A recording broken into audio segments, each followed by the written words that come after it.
Bonjour à tous, vous êtes bien sur Mizzen TV pour une réaction à chaud de François Burgat, quelques heures après l'audience qui s'est déroulée donc hier, le 24 avril, au tribunal correctionnel d'Aix-en-Provence. François Burgat faisait l'objet d'un dépôt de plainte enfin plusieurs dépôts de plainte, le procureur de la République, mais aussi l'organisation OJE, Organisation Juive Européenne. D'ailleurs, je vous prophétise quelque chose. Vous serez vous-même, si vous ne prenez pas aujourd'hui vos responsabilités, des Palestiniens en France, des étrangers en France. Bonjour François Burgat, vous êtes avec nous en direct? Oui, bonjour. Voilà, tout simplement, est-ce que vous pouvez nous faire un compte-rendu sommaire sur cette audience? Comment ça s'est déroulé? Qu'est-ce qui s'y est passé? Merci de m'accueillir. L'audience a été longue, éprouvante, mais peut-être de mon point de vue et du point de vue d'un certain nombre de ceux, ils étaient nombreux qui ont assisté, elle a été exaltante à bien des égards. Si je devais résumer, je dirais qu'il y avait deux mondes entre lesquels la présidence du tribunal et les assesseurs devront choisir. Et pour qualifier ces deux mondes, j'emploierais une formule excellente à l'un de mes deux avocats, Rafik Chekhat, qui a fait, comme sa consoeur Lucie Simon, un travail absolument exceptionnel face à 4 avocats des parties civiles. Et Rafik Chekhat, il a dit, en parlant des parties civiles, pendant 5 heures, vous nous avez parlé de 1% des victimes du drame de Gaza, et vous avez pas eu la décence de dire un mot sur les 99% d'autres victimes. Et je crois que tout est dit avec cette phrase-là. Tout est dit. On a eu d'un côté cette vieille rengaine émotionnelle. On m'a accusé d'être l'auteur, d'avoir mis la petite graine dans les cerveaux de tous les criminels qualifié d'islamistes depuis 20 ans. L'avocate de l'organisation juive européenne a fait frémir la salle, qui s'est comportée de façon remarquable, mais qui n'a pas pu retenir une expression de dégoût et d'indignation lorsqu'elle a dit « Derrière moi, dans cette salle, il y a tous ces gens qui ont entendu la petite graine de Monsieur Burgat.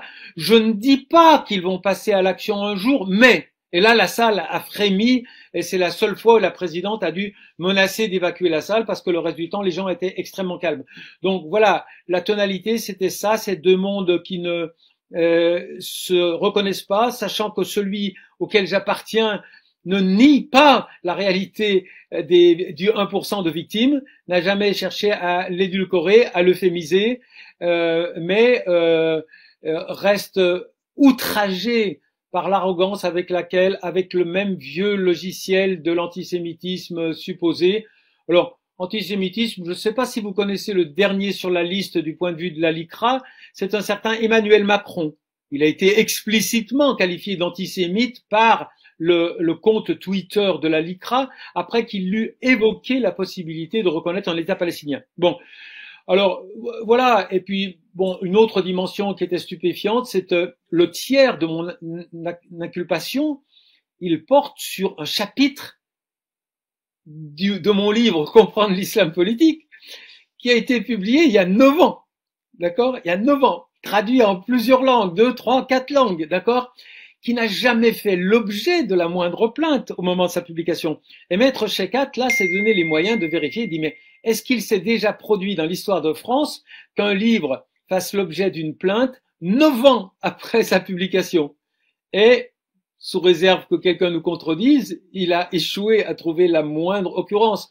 On ne peut pas criminaliser un livre 9 ans après sa publication. Il fallait s'apercevoir que mon écriture était un panégyrique, comme l'a dit le ministère public du Hamas, qui sortait donc du cadre des libertés académiques ou de même de la liberté d'expression. Alors moi, ce que je me suis employé à dire très très souvent, j'ai dit, Madame la Présidente, je n'ai jamais eu l'ambition de vous convaincre que j'avais raison. mais je veux vous convaincre que j'ai le droit d'exprimer un avis qui puisse être sensiblement différent de celui des partis civils ou de la doxa médiatique dominante.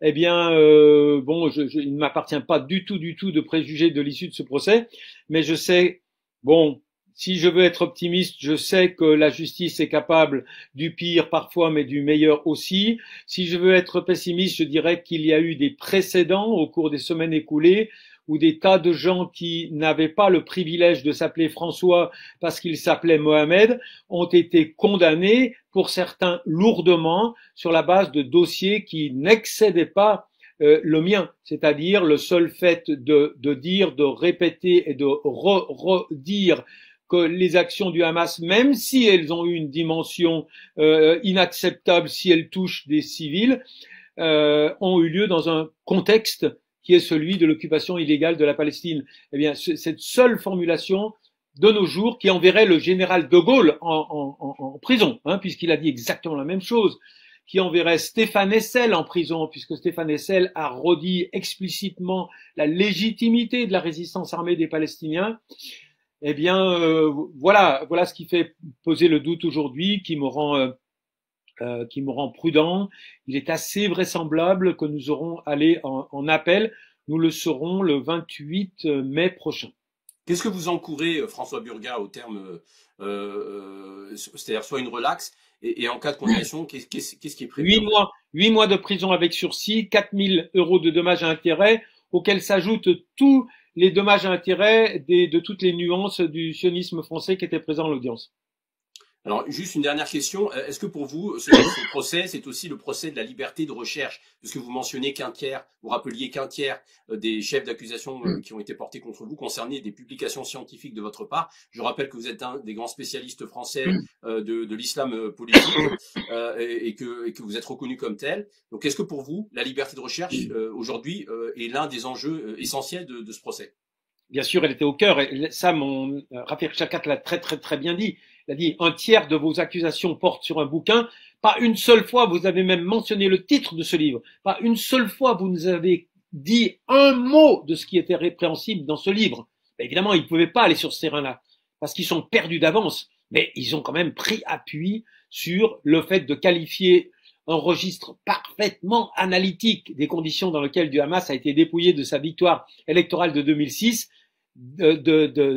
d'apologie, de panégyrique du Hamas. Et bon, bien sûr, mais là, dans ces cas-là, les parties civiles ne peuvent rien répondre. Elles sont totalement démunies. Eh bien, bon, il faut espérer que ce déséquilibre de la légitimité des propos qui ont été échangés hier sera pris en compte par la justice française. Je la pense encore capable. On le saura le 28 mai prochain. Voilà. Donc je rappelle aux auditeurs que nous avions fait un précédent entretien avec votre avocat, maître Rafik Chakat, pour revenir sur les chefs d'accusation, les plaintes et justement tous les éléments dont vous avez rappelé un petit peu le caractère contestable. Merci à tous, et puis donc on va suivre on va suivre de très près cette affaire évidemment, et on aura certainement l'occasion de vous redonner la parole à l'issue de ce procès, enfin de la prochaine audience. Merci François Burga, merci à tous nos auditeurs. Et à très bientôt sur Mizzen TV.